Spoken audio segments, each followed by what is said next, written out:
Érase una vez, no muy lejos de aquí, una princesa que dio a luz a dos gemelos. Su malvado tío, el rey, temeroso de que algún día estos niños se convirtieran en sus rivales, ordenó a sus fieles sirvientes echarlos al río. Como estaba todo anegado, los abandonaron en una cesta en la ribera y la corriente los llevó río abajo, hasta ser rescatados por la loba que los alimentaría. Más tarde serían encontrados por un pastor que los criaría como si fueran hijos suyos. Se llamaban Rómulo y Remo y acabarían fundando Roma.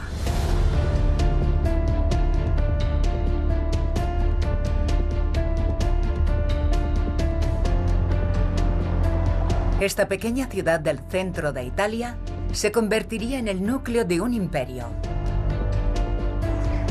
el cual se extendería desde las fronteras del Sáhara hasta los húmedos páramos del norte de Gran Bretaña, desde España hasta Israel, desde el Nilo hasta el Rin. Ha enmarcado la geografía de la Europa moderna y ha definido nuestra concepción de los imperios, transformando el mundo occidental, revolucionando el comercio. Este es uno de los primeros ejemplos de globalización. La agricultura, olivos, olivos y más olivos. El arte, el derecho y la arquitectura. Esto es lo que me deja alucinada de la ingeniería romana. Nos presenta montones de conquistas y derrotas, batallas y matanzas, pero también nos plantea grandes dudas. ¿Cómo funcionaba? ¿En qué marcó la diferencia? ¿Por qué acabó cayendo? ¿Y cómo se creó en un primer momento? ¿Sería ambición o solo suerte? Para responder a esa pregunta, nos remontaremos a las opiniones de los mismos romanos, a sus dudas, a sus debates y a sus conversaciones. Porque, al igual que nosotros, ellos también se preguntaban qué los hacía diferentes.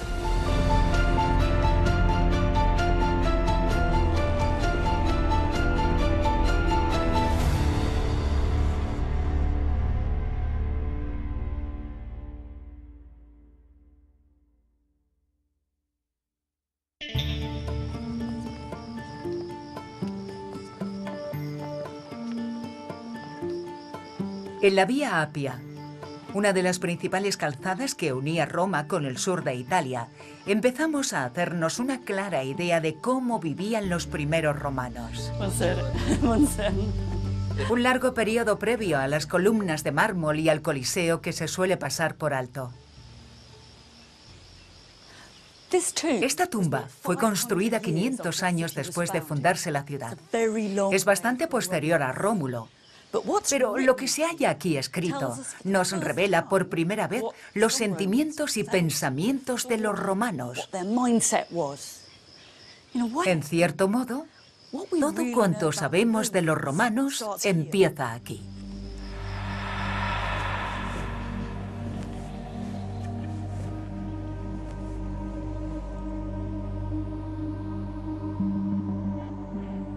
Esta no es la Roma que imaginamos, pero era lo más grandioso que podían hacer en la época, algo que entonces resultaba innovador. Esta es la lápida del primer hombre enterrado aquí, Escipión Barbado, que significa barbudo, y nos cuenta sus excelentes cualidades. Fortis vir sapiens. Era un hombre fuerte y valiente, pero inteligente y sabio. Esto es bastante raro. Dice que su apariencia equivalía a sus virtudes. Si su apariencia era tan buena como sus virtudes, sería muy buena. Llamaría la atención y acaba con sus conquistas. Subegit omne Lucanat. Sometió a toda Lucania, una región del sur de Italia.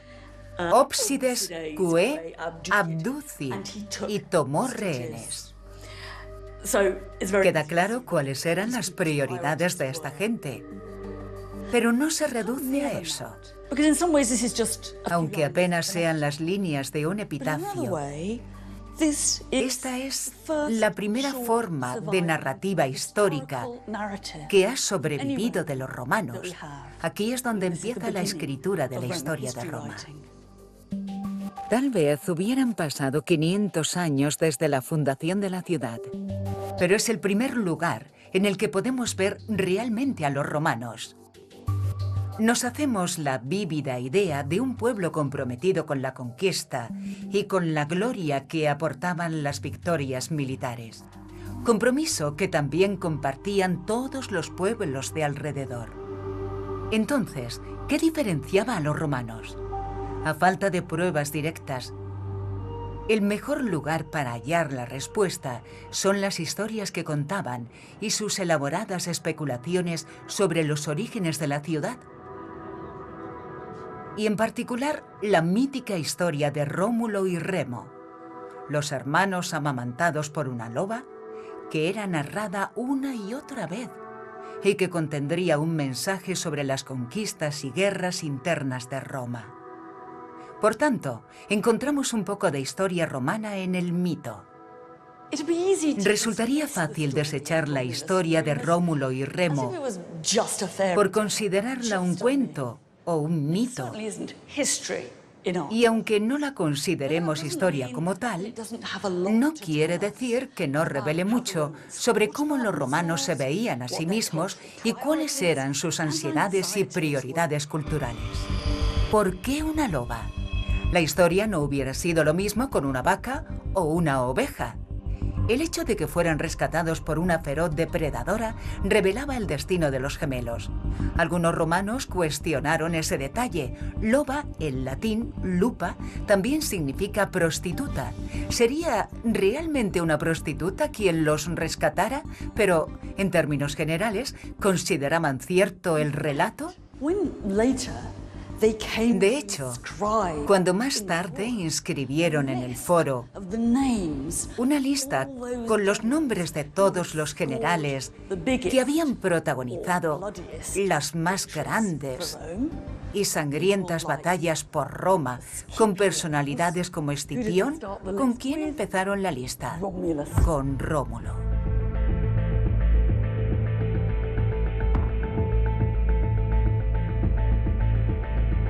La persona que no aparece en la lista es Remo, hermano gemelo de Rómulo, pues ambos se enzarzaron en una gran disputa sobre dónde establecer la nueva ciudad. Esta acabó con Rómulo asesinando a su hermano, un acto que reflejaría las sangrientas guerras civiles que más tarde echarían por tierra la política romana.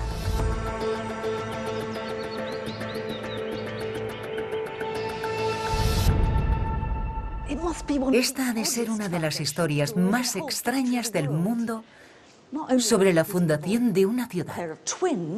No solo habla de un par de gemelos y dos fundadores, sino que cuenta que uno de ellos mató al otro. Así el fratricidio se asentaba al inicio de la historia romana. El asesinato entre hermanos quedaba ligado a Roma.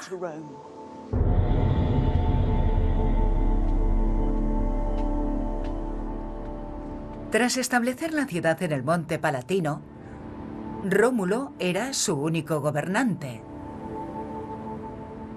El primer problema de Rómulo fue que su flamante ciudad apenas contaba con habitantes, así que la declaró un asilo y dio refugio a delincuentes, esclavos huidos, desposeídos e indigentes de toda Italia.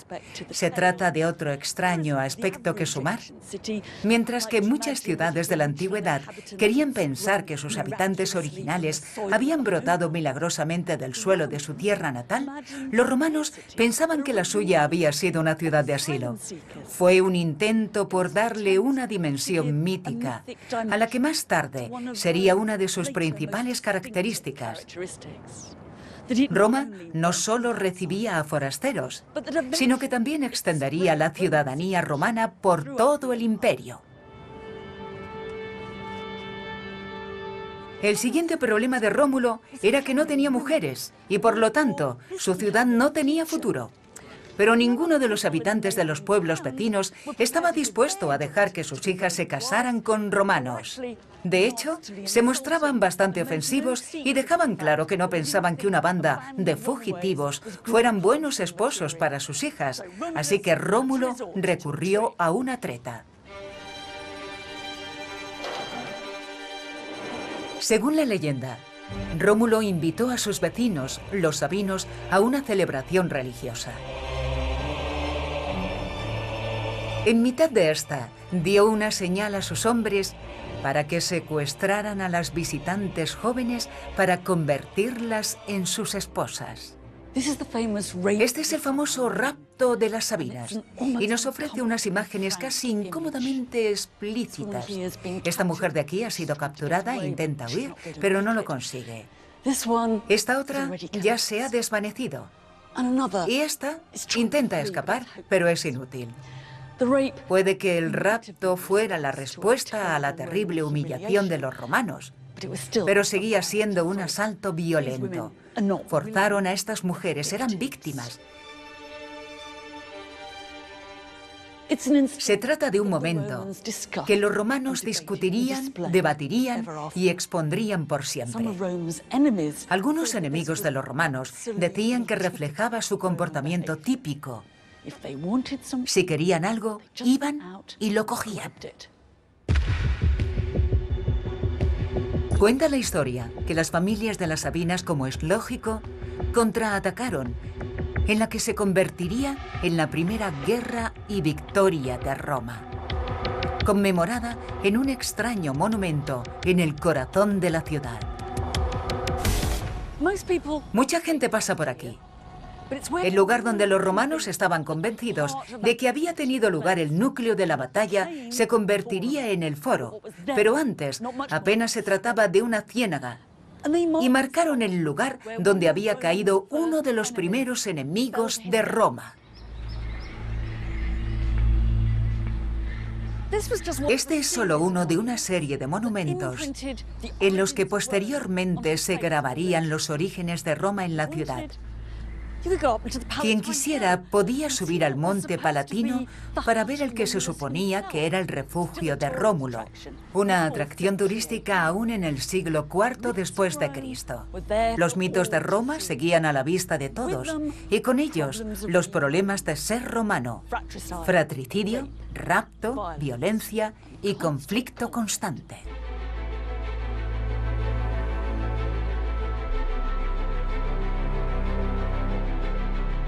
Al principio Roma sería gobernada por reyes, Rómulo y los 6 que lo siguieron. Pero los ciudadanos acabarían rechazando lo que consideraban una tiranía y establecieron una forma de democracia mediante la que cada año la gente elegiría quién gobernaría la ciudad y combatiría en sus guerras.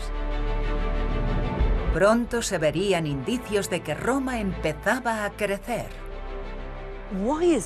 ¿Y por qué acabó convirtiéndose una pequeña ciudad junto al Tíber en muchísimo más que eso?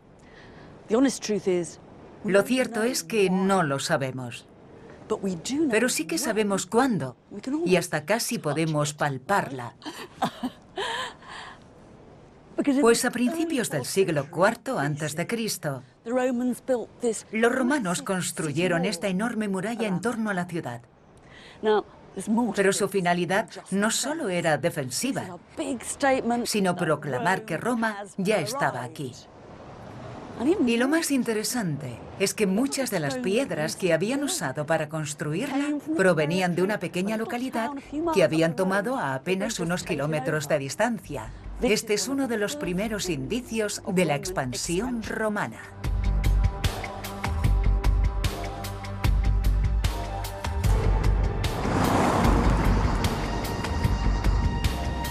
Pero el crecimiento de Roma no se limitó a sus murallas. Se expandió más allá de ellas, hacia el interior de la península italiana. Pero no imaginéis a los romanos rodeando un mapa, conspirando para dominar el mundo. Para empezar, no tenían mapas y, en cualquier caso, no eran mucho más militaristas que sus vecinos. Italia, en sus orígenes, era un lugar violento. Así que la pregunta no es por qué salían a combatir, sino por qué no dejaban de ganar. El patrón tradicional de las contiendas, por llamarlo de alguna forma, consistía en que cada año los hombres de un sitio asaltaban una ciudad vecina y si tenían suerte volvían con esclavos y ganado. No era un conflicto organizado, sino un ataque ensalzado. Lo que hicieron los romanos fue establecer relaciones permanentes con los pueblos derrotados. Claro que volvían con esclavos y ganado, pero exigían que en el futuro los pueblos derrotados proporcionaran tropas para el ejército romano. Progresivamente esto les fue proporcionando una gran ventaja, pues en la antigüedad no era un equipo militar de alta tecnología lo que contaba, sino la cantidad de hombres que se pudieran reunir. En solitario, la ciudad de Roma jamás habría podido dominar toda Italia. Fue crucial la relación que estableció con otros pueblos. Roma no solo conquistaba, sino que integraba a sus enemigos, y eso la diferenciaba. En el siglo III a.C., Roma ya contaba con más de 700.000 soldados. Y como se aseguraban esos números, lo podemos ver en las primeras monedas de oro de la ciudad. Jonathan Williams es el subdirector del Museo Británico. ¿Qué tenemos aquí? Puedo leer Roma en la parte inferior, pero la escena que vemos arriba es bastante complicada y no la entiendo bien. Bueno, aquí tenemos a un par de hombres de pie y en el centro a otro que parece arrodillado y sosteniendo algo con las manos. Lo que sostiene es un cerdo boca arriba. Aunque esta escena nos pueda parecer bastante extraña, cualquier romano hubiera sabido qué representaba.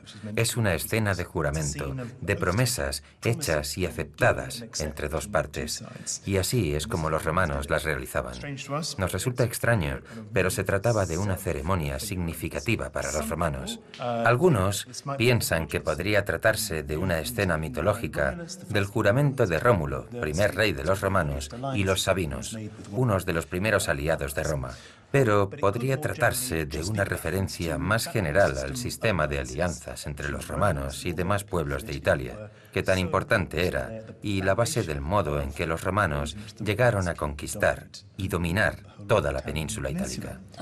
Entonces, esta moneda, en cierto modo, proyecta o crea una imagen de Roma como centro de estas alianzas con otros pueblos. Exacto. Emite un mensaje a los aliados, pero también a los mismos romanos. Somos buenos aliados, leales y firmes, pero más os vale permanecer unidos a nosotros porque no querríais ver lo que pasaría si nos dierais la espalda. La expansión de Roma fue más improvisada que planeada. Gracias a un conglomerado de alianzas con amigos y oponentes conquistados, la ciudad amurallada pasó a controlar casi toda Italia. Entonces, los romanos no tardarían en entrar en conflicto con la otra gran superpotencia de la época, la ciudad de Cartago.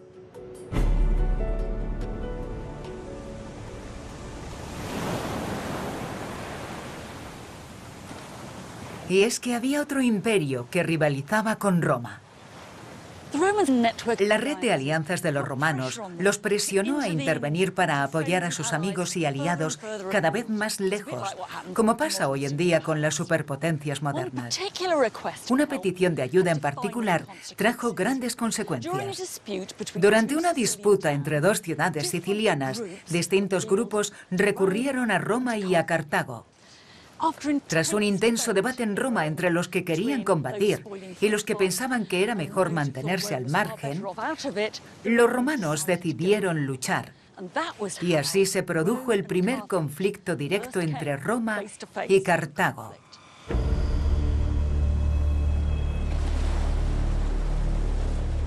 A lo largo de una estrecha franja de agua, la isla de Sicilia, más griega que italiana, se convirtió en el escenario de la primera guerra de Roma en ultramar.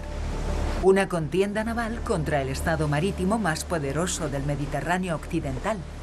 Los romanos jamás habían tenido o necesitado naves de combate hasta entonces. Cuenta la historia que lo que hicieron fue capturar un barco cartaginés y copiarlo para crear los suyos. Ese fue un gran punto de inflexión, y en el 241 a.C., estas aguas acabaron abarrotadas de quinquerremes, las naves militares de la época luchando en una reñida batalla final. Hey George, we actually found it. All right. It's another amphora. El arqueólogo subacuático Jeff Royal y su equipo se han encargado de descubrir y rescatar los restos del fondo del mar. Resulta muy difícil asimilar esto. No dejo de mirar y de pensar que cada roca que encontramos en el lecho del mar es una pieza del equipo militar de los romanos o cartagineses. Pero cuando te encuentras con restos de la batalla, como estas ánforas en el suelo, te impacta. La estás viendo justo donde cayó con tus propios ojos. Es extraordinario. ¿Qué es lo más memorable que habéis encontrado? Los espolones son siempre muy memorables porque es importantísimo encontrarlos. Encontrarlos. Y son uno de los objetivos del estudio, así que, claro, cuando los vemos siempre nos emocionamos. El espolón se colocaba en la proa con el fin de embestir a otras embarcaciones. Lo que nos demuestran las pruebas es que evidentemente se produjo mucha destrucción a nivel del mar, Sí.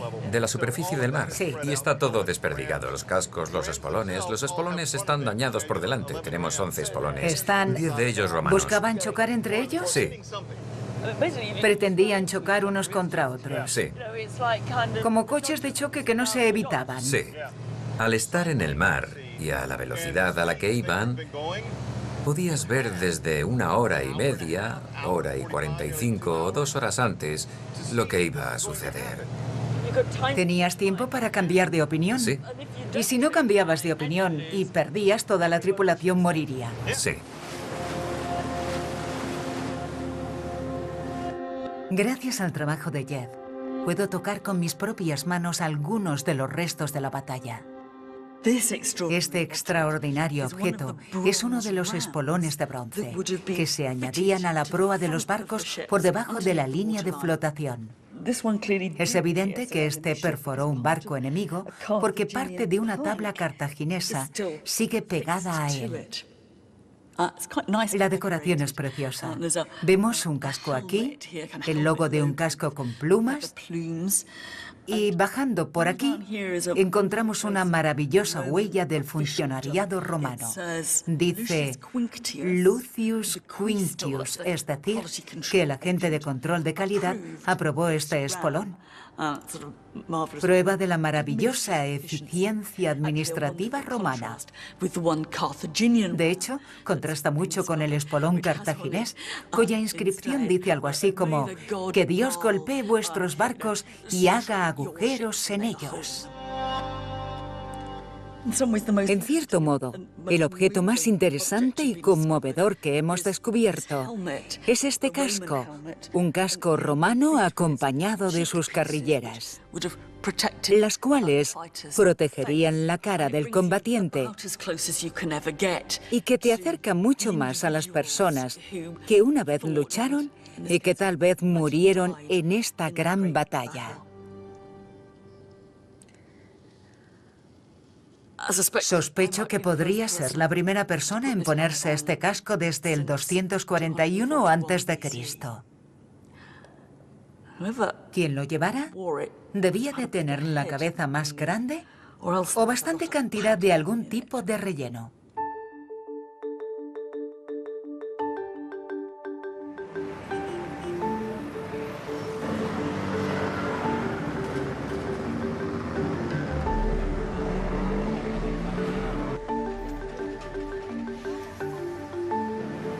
Finalmente, los cartagineses fueron expulsados de Sicilia y dicha isla se convirtió en el primer territorio en ultramar bajo dominio romano.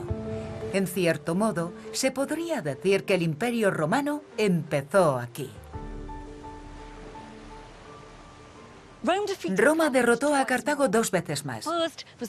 La primera fue la conocida ocasión en que Aníbal llevó a cabo la hazaña de cruzar los Alpes con sus elefantes para ser derrotado en todos los frentes.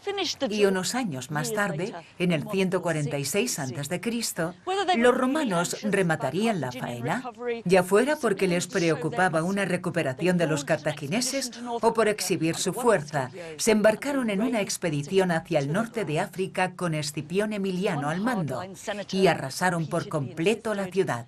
Como había repetido insistentemente un senador, Cartago de lenda este, Cartago debe ser destruida. No sabemos qué llevó a Roma a destruir la ciudad de Cartago, pues se habían hecho con casi todo el imperio cartaginés cuando derrotaron a Aníbal, así que tal vez fuera una devastadora muestra de autoconfianza del imperio. Pero el año 146 también sería recordado por la destrucción de otra ciudad. Fue el año en que Roma saqueó Corinto, la ciudad más rica de Grecia.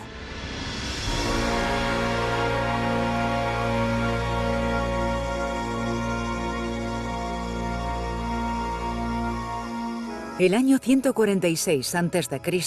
quedaría grabado en la mente de los romanos. Roma se había hecho tan poderosa que ya apenas le quedaban retos importantes que afrontar.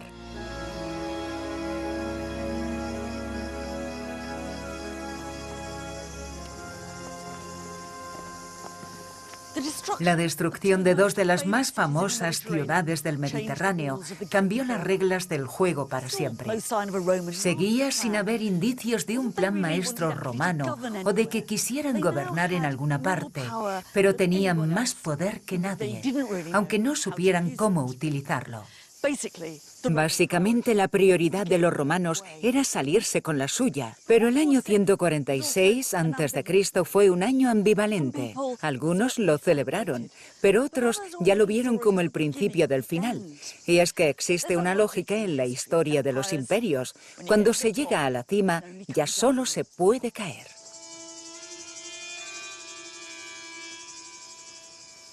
Cartago había desaparecido de la faz de la tierra. Pero Grecia era muy distinta y le aportó a Roma algo más preciado que el beneficio económico: su cultura. Su conquista no solo cambió al pueblo que Roma conquistó, sino también a Roma. Y gracias a Grecia, Roma empezó a llenarse de columnas de mármol, de elegantes estatuas y de obras de arte. Este fue el principio de la Roma que conocemos, y también el de un próspero mercado artístico. Esta fue una vez una gran obra de arte. Es una estatua de Hércules. Era parte de la carga de un buque naufragado que se ha recuperado del lecho del mar. Pero no iba solo. Lo acompañaban otras 30 estatuas de mármol, otras de bronce y también exquisitas joyas, cristalería, instrumentos científicos, y hasta dicen que han encontrado los huesos de las últimas olivas que la tripulación se comió antes del desastre. Pero desde nuestro punto de vista, lo que nos importa es que esta era una de las miles de mercancías que se transportaba desde el mundo griego en un viaje de solo ida hasta Roma.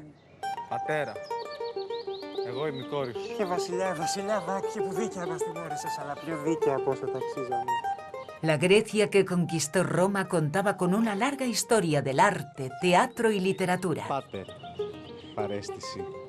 Y muchos romanos opinaban que las tradiciones culturales de Grecia superaban a las suyas.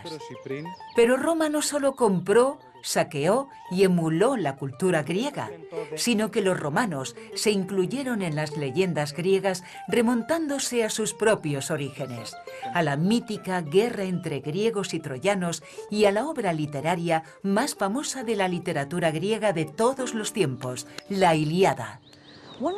Un personaje crucial para los romanos fue Eneas, quien desempeñaba un papel bastante discreto durante la guerra de Troya en la Ilíada de Homero. Los romanos desarrollaron la historia de Eneas, quien huiría de Troya para llegar a Italia y fundar la raza romana, como una especie de antepasado de Rómulo y Remo. Era como si dijeran que también pertenecían al mundo griego, no solo al romano.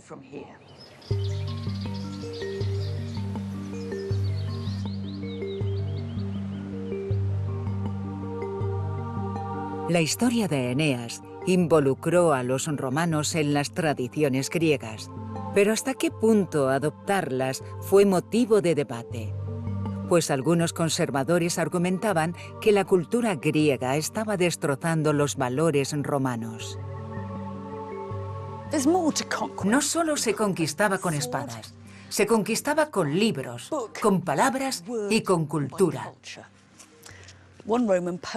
Un poeta romano afirmaría más tarde que en realidad Roma no había conquistado Grecia, sino que Grecia había conquistado Roma. Lo que quiso decir es que los griegos habían sido los auténticos vencedores, pues Roma estaba en deuda con ellos por haber saldado su gran deuda cultural previa a la conquista de Corinto. Pero al mismo tiempo, el interés de Roma en la cultura griega y su estudio, conservación y reproducción de la misma es lo que la mantuvo viva para nosotros. En cierto modo, me gusta pensar que Roma nos ha presentado a Grecia. Los romanos se habían hecho con el control de todo el Mediterráneo. Eran los únicos que lo habían conseguido. Pero no solo por anexionar territorios, sino por su capacidad de salirse con la suya. Cuando pensamos en este imperio, pensamos en la tierra que rodea el mar, pero el corazón de este se hallaba en el mismo Mediterráneo.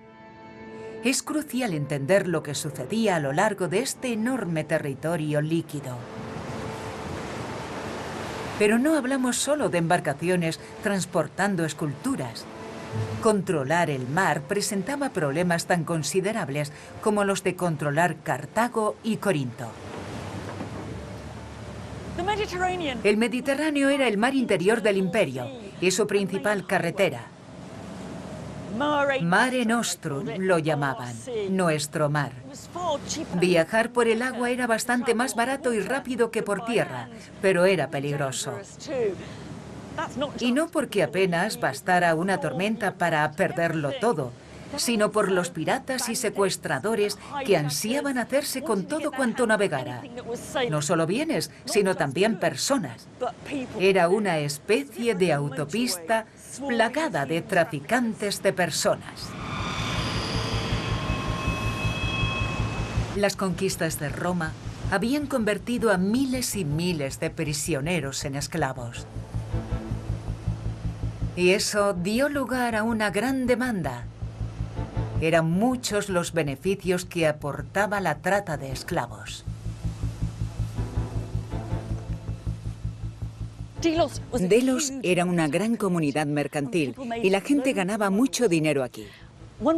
Un escritor romano consideró que se trataba del mayor mercado del planeta. Se comercializaban todo tipo de bienes, perfumes, especias, esculturas, muebles, pero Delos era famosa por ser la capital mundial de la trata de esclavos. Y uno de sus principales proveedores eran los bandidos y secuestradores a los que los romanos llamaban piratas. Para los romanos, pirata era todo aquel que no querían ver en un barco, desde pequeños oportunistas hasta grandes delincuentes más parecidos a una mafia. Su relación no era fácil y los hombres de estos barcos eran difíciles de controlar. Un día abastecían tu mercado y al siguiente te atacaban.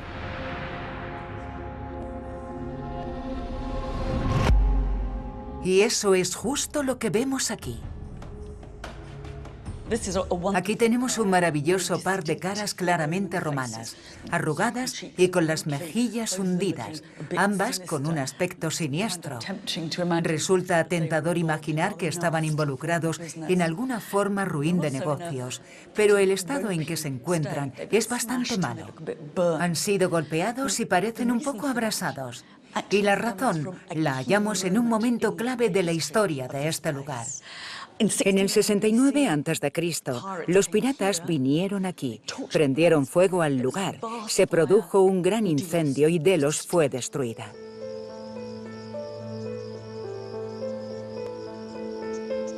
Pero los piratas también produjeron un impacto en Roma. El temor que generaban a los romanos les proporcionó una razón o excusa para tomar una decisión que sentaría las bases para grandes cambios políticos que minarían la democracia y ensalzarían la autocracia.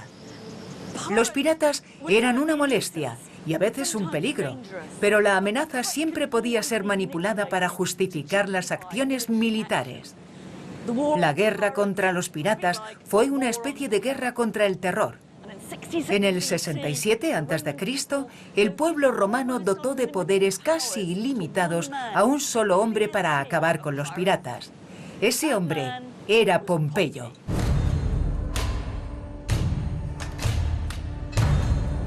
Pompeyo el Grande, como era conocido, se deshizo de los piratas en apenas 3 meses. Después, concentró sus fuerzas contra algunos poderosos reyes del este para regresar a Roma por todo lo alto, con un espectacular desfile de 2 días y un multitudinario carnaval.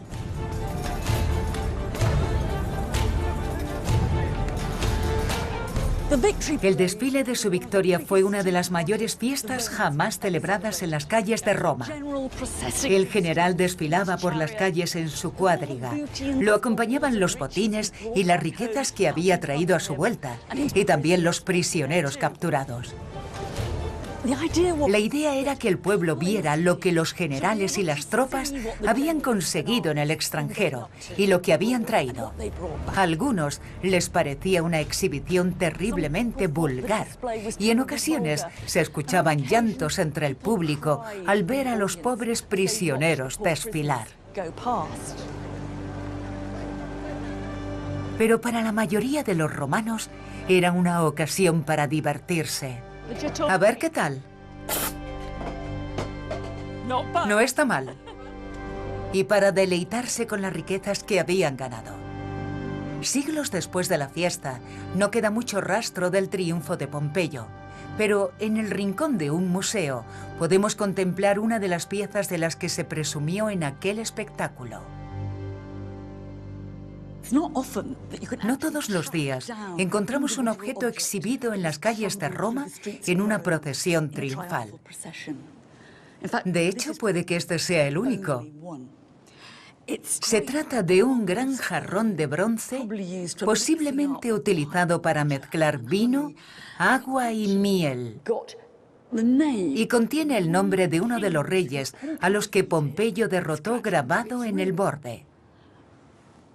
Con esto me queda bastante claro que este fue uno de los miles y miles de tesoros que el pueblo romano vio pasar en el desfile de Pompeyo del 61 a.C.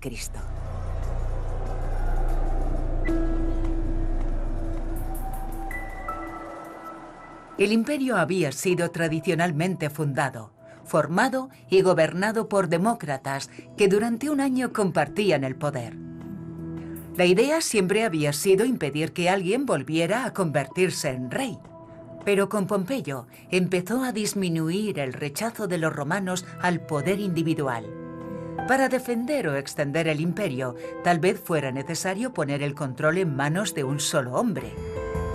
Sin embargo, para haber revolucionado Roma, dejó muy pocas huellas visibles. Esta es una maravillosa muestra de arqueología en las calles romanas. Puede pasar inadvertido, pero el diseño de estos edificios, esta extensa fachada curva, coincide con los antiguos cimientos romanos de debajo. Cimientos que pertenecían a un gran anfiteatro semicircular. Esto es lo que queda de un teatro que Pompeyo construyó con los beneficios de sus campañas orientales. Y esta es la primera vez que un edificio romano empezaba a parecerse a la Roma que imaginamos. Grande, monumental, magnífica y diseñada para impresionar.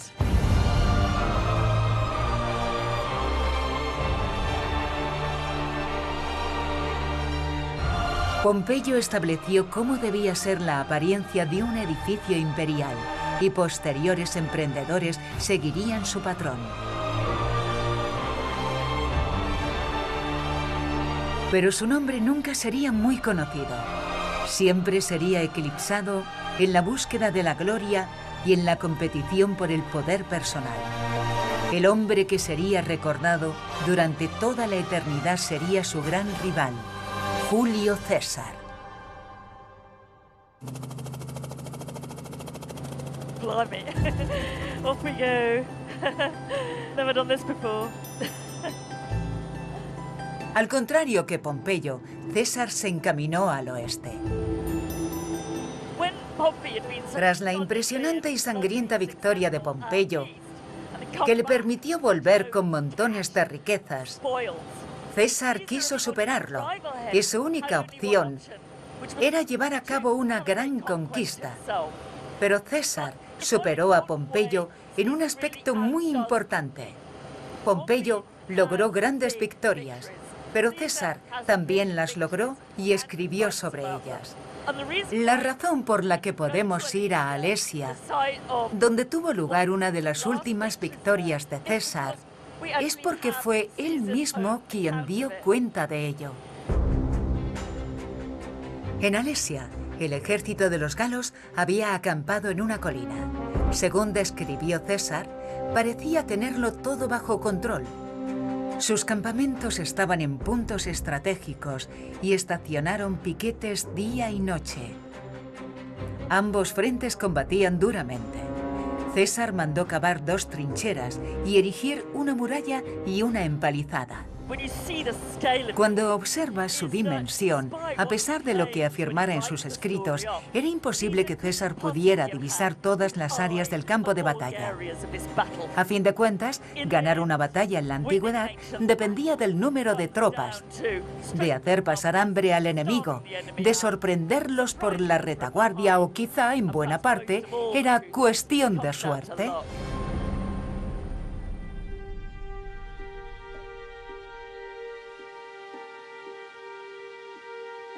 Tuviera suerte o no, seguro que César estaría encantado de saber que seguimos leyendo su versión de estas campañas.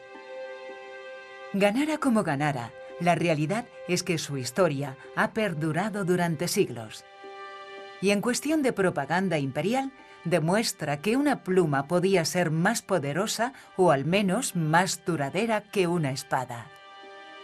El líder de los galos en su última y nefasta resistencia era Vercingetorix. Desde entonces se convirtió en un héroe de la Francia moderna, un luchador por la libertad que plantó cara por su nación. Lo irónico es que todo cuanto conocemos de Vercingetorix se remonta a lo que César escribió sobre él. En cierto modo, nuestro Vercingetorix es una creación romana. Fuera como fuera realmente, César tenía que demostrar que había derrotado a un peligroso, valiente y sobre todo digno oponente. Los romanos jamás hubieran considerado meritorio derrotar a un cobarde. César también alardeó sobre el número de galos a los que su ejército asesinó durante su campaña. Actualmente se estima que en torno a 1 millón. Sus cifras podían haber sido infladas para impresionar a su vuelta, pero poca duda cabe de que César materializó su deseo de superar las glorias de Pompeyo mediante todo un genocidio. Las excavaciones del campo de batalla han desenterrado algunas de las armas con las que César alcanzó la victoria, como la versión ancestral de las minas terrestres. No eran piezas de alta tecnología precisamente, pero sí muy desagradables. Mirad esta en particular. Imaginaos pisarla con una sandalia de cuero. La punta la atravesaba y se te clavaba en el pie. Y no podías sacártela por esta pequeña punta de aquí. El pie te sangraba y no podías quitarte la sandalia. Agonizabas, no te podías mover. Se me encogen los pies solo de pensarlo. Había gente en Roma a la que inquietaba lo que estaba sucediendo en la Galia y la envergadura de la matanza. Algunos de los enemigos de César llegaron a sugerir que fuera juzgado por crímenes de guerra y que el jurado estuviera compuesto solo por galos. El Imperio Romano era bastante cruel, pero había unos niveles de crueldad que ni siquiera los romanos podían soportar.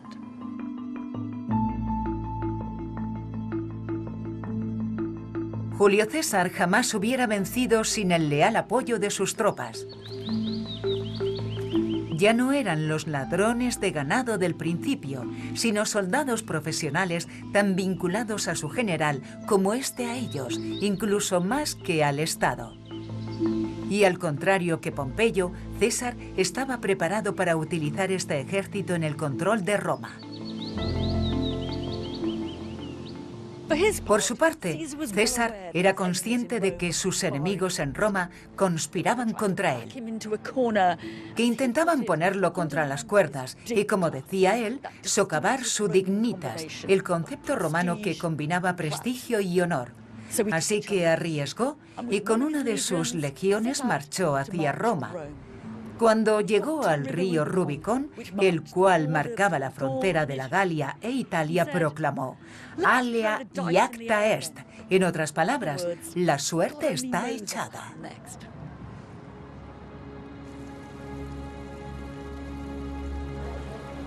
Algunos romanos lo consideraron el legado de Rómulo y Remo, los gemelos cuyas disputas acabaron con la muerte de uno de ellos. Ahora, un romano se enfrentaría a otro por el poder.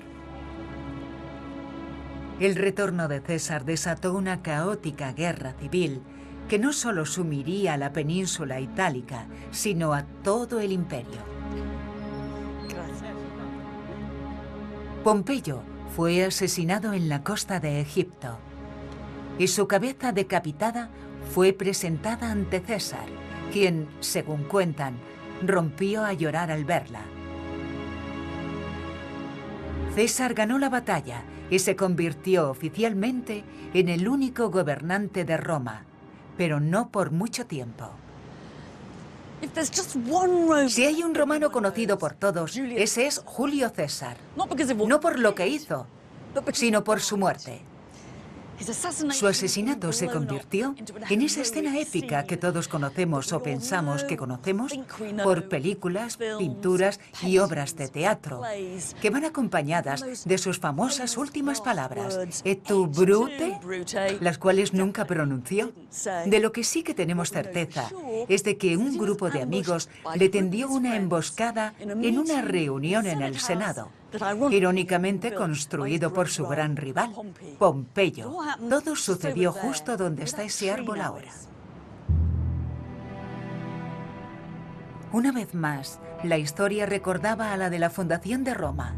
Ahora era César quien había sido asesinado como Remo.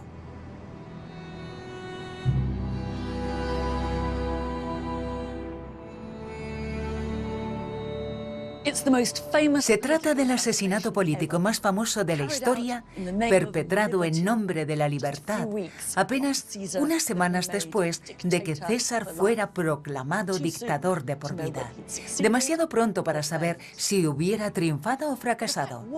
Pero el hecho de que los asesinos se deshicieran del hombre que consideraban un tirano no los despojó de la tiranía.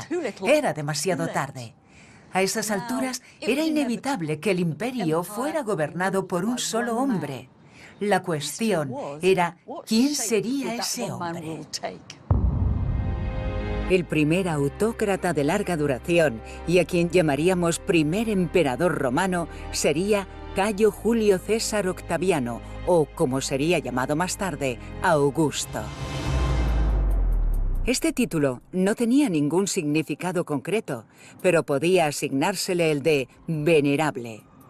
Él plantó cara a los pros y los contras de ser el único gobernante. A principios del siglo III a.C., Escipión Barbado había resumido su carrera en apenas unas líneas.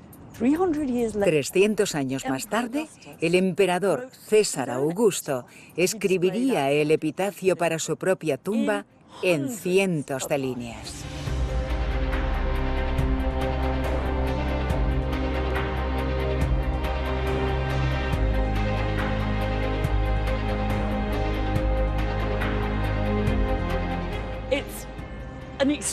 Un extraordinario y pretencioso informe de lo que hizo, pero también da unas pautas sobre cómo ser un emperador en el futuro. 3 son los aspectos que resalta.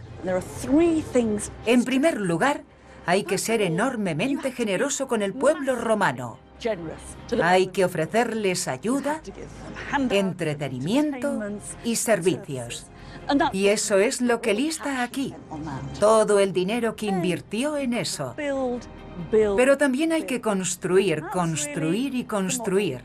Y aunque ese ya fuera el lema de Pompeyo, Augusto nos relata todos los templos y teatros que construyó. Y lo más importante de todo, y lo que ocupa la mayor parte de este documento, es invertir en las conquistas. Y Augusto explica cómo extendió las fronteras del Imperio Romano, cómo llevó la paz a las fronteras de la Galia e Hispania, y cómo llevó la paz a los Alpes. El mensaje en el que insiste queda claro. Para ser un emperador romano, debes ser un conquistador.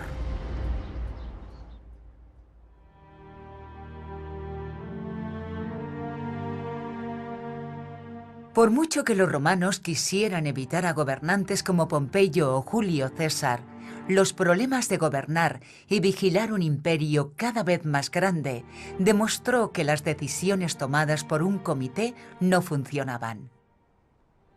No era el emperador el que había creado el imperio romano, sino que el imperio había creado a los emperadores. El epitafio de Augusto era un kit práctico de herramientas para ser emperador. Pero la ideología oculta detrás de todo esto se ve mejor representada en otro monumento que erigió para celebrar la Pax, la paz. Este es el altar de la paz. Y celebra la seguridad y la prosperidad que el Imperio Romano es capaz de aportar. Pero no es paz tal y como la entendemos. No se trata de la ausencia de guerras, sino de la paz que resulta de las guerras. De la paz que se ha ganado con la victoria. En realidad, es un altar de pacificación.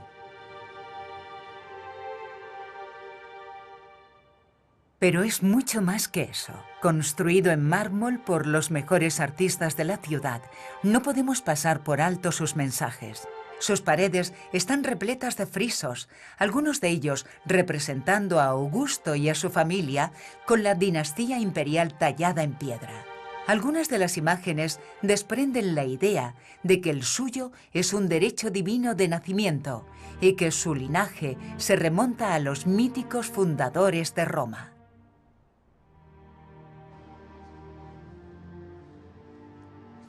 Junto a los escalones principales encontramos dos representaciones distintas del pasado de Roma. En un lado, la loba con Rómulo y Remo, y en el otro, Eneas, recién llegado a Italia desde Troya.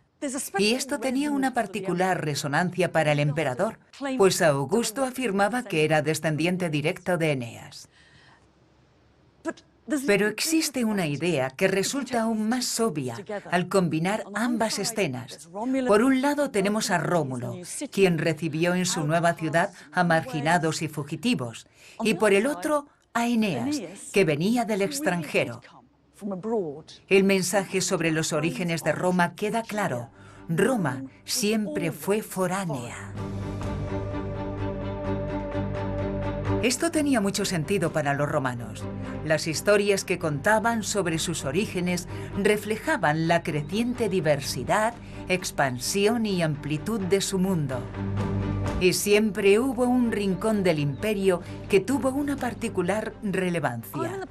Muchos romanos consideran que la historia de su ciudad comenzó aquí. A más de 3.000 kilómetros de Roma se encuentra la ciudad de Troya, la ciudad de la guerra de Troya, la más famosa y decisiva de toda la historia y mitología del mundo clásico. Es la guerra de Helena, Aquiles, Héctor y el caballo de Troya. También fue el lugar de nacimiento de Eneas.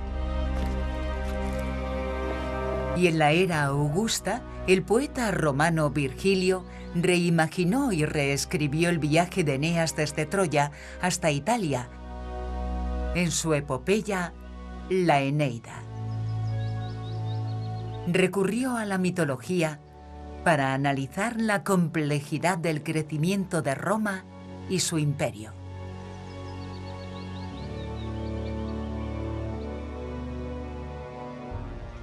En esta epopeya encontramos de todo: amor, honor, heroicidad e imperialismo.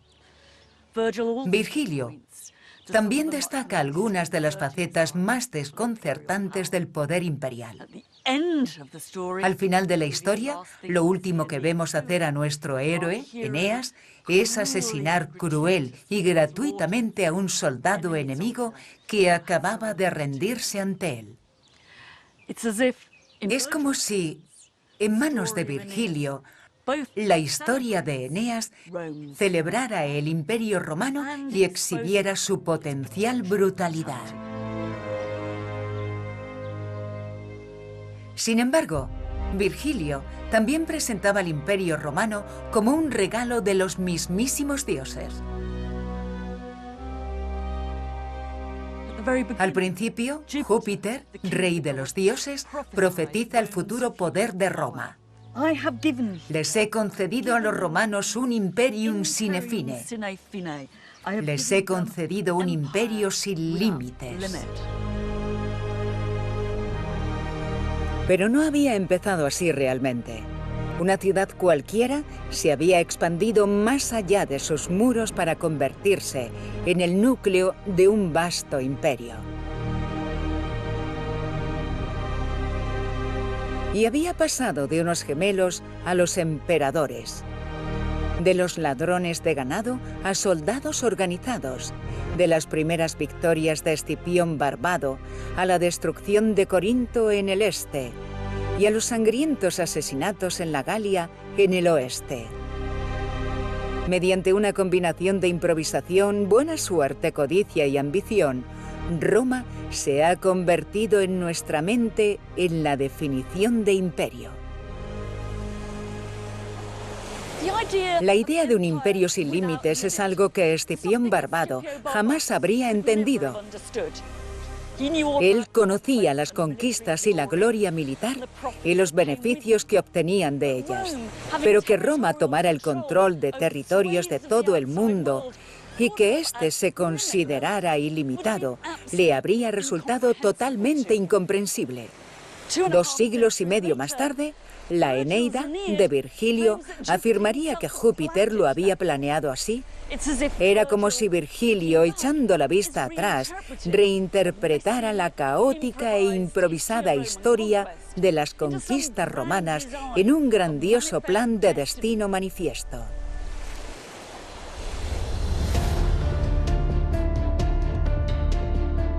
Ahora que Roma ha adquirido un imperio, ¿qué hará con él? Se trataba de un sistema que explotaba terriblemente los recursos, el paisaje y a las personas. ¿Qué lo alimentaría y qué lo conectaría?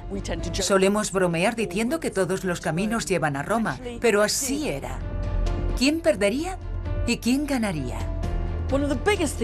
Una de las cosas más grandes que hizo fue levantar este gran anfiteatro.